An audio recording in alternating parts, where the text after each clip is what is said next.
Hi, I'm Amanda Ring, and today I'm asking how much personal security are consumers willing to risk in order to use Internet of Things devices in their homes? So, what exactly is the Internet of Things, or IoT for short? It's a collection of Internet connected devices that use various sensors for automated engagement.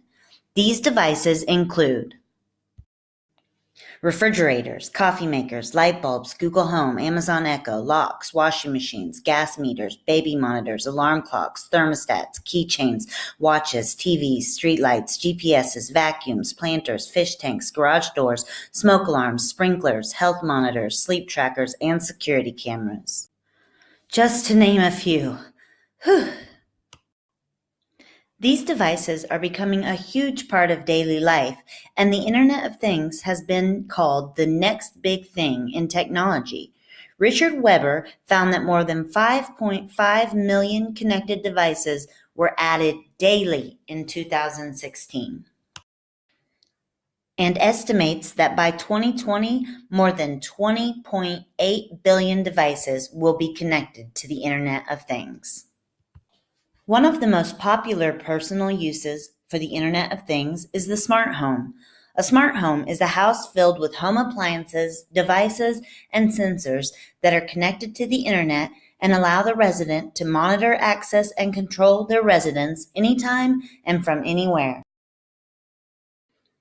It's easy to see why the Internet of Things is so popular, but in the rush to fill our lives with this new technology, both manufacturers and consumers seem to be overlooking the security risks that these devices present.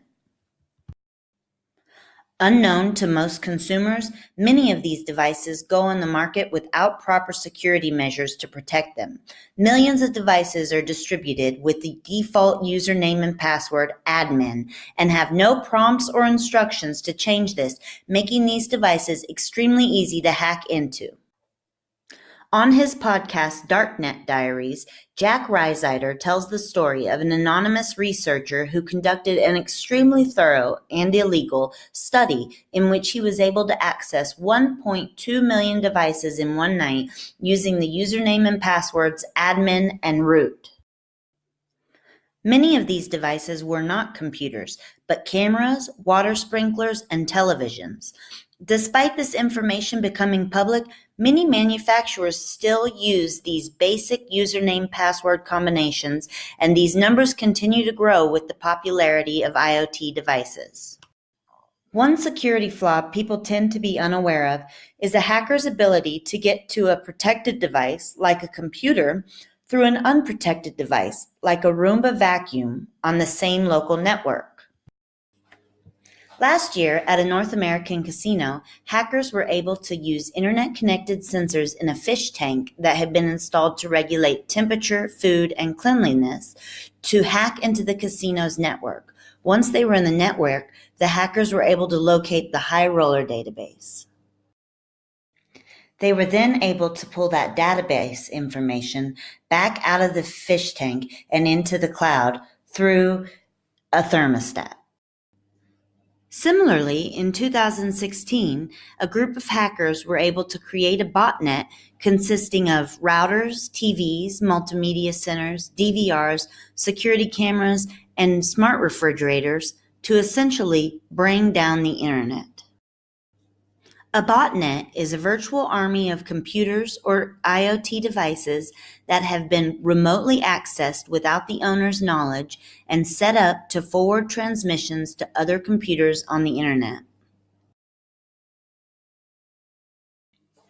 This particular botnet used a denial of service attack to bring down popular websites like CNN, Twitter, and Netflix, affecting internet users around the world.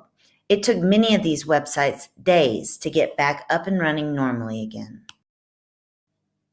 Despite numerous stories like these, the consumer's desire to have access to the latest and most innovative tech makes it easy for them to ignore any security concerns. It is common knowledge that your location can be easily tracked with your cell phone. And while very few people have the desire to have their personal location constantly logged, Most people carry their phones with them everywhere they go. Research has shown that 91% of people keep their mobile phones within 3 feet of them 24 hours a day. And this trend of keeping potential tracking devices on us isn't slowing. The growth of the Internet of Things has fueled the location of things market to be poised to grow over 38% over the next decade. Due to the quick growth and the new technology of the Internet of Things, there is very little policy to regulate it. The U.S. has yet to adopt any security policy, even despite companies like Microsoft encouraging such. There are some IoT policies in China, but they are tax incentives for device manufacturers and ignore security risks. In fact, it could be said that these types of incentives encourage manufacturers to rush production and overlook security of their products. Recently, the Department for Digital, Culture, Media and Support in the United Kingdom proposed a policy called Secure by Design for developers, operators, and sellers of IoT devices. This policy would require companies to advise consumers of potential security risks, require these companies to create individual passwords for every device sold and ban them from using default passwords, and would require operators to update security software on a regular basis.